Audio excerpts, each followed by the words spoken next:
নিশা গুৱাহাটীৰ ৰাজপথত তয়াময়া ৰণ তিনিজন যুৱতী আৰু এজন যুৱকৰ প্ৰহাৰ আন এজন যুৱকক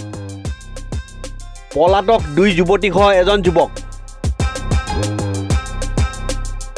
মঙলবাৰে নিশা গুৱাহাটীৰ হাতীগাঁৱৰ লক্ষ্মীনগৰত তয়াময়া ৰণ তিনিগৰাকী যুৱতীৰে মিলি এজন যুৱকে প্ৰহাৰ কৰিলে আন এজন যুৱকক এগৰাকী যুৱতী আৰু প্ৰহিত যুৱকজনক আটক কৰিছে হাতীগাঁও আৰক্ষীয়ে আটকাধীন যুৱকজনৰ নাম আলাম আনচাৰী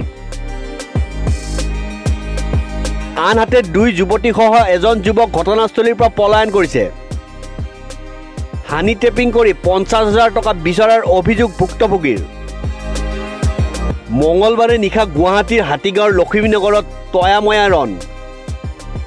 তিনিগৰাকী যুৱতীৰে মিলি এজন যুৱকে প্ৰহাৰ কৰিলে আন এজন যুৱকক এগৰাকী যুৱতী আৰু প্ৰহিত যুৱকজনক আটক কৰিছে হাতীগাঁও আৰক্ষীয়ে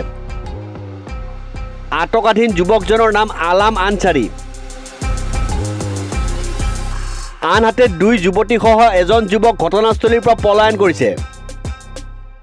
হানি টেপিং কৰি 50,000 টকা বিচৰাৰ অভিযোগ ভুক্তভোগীৰ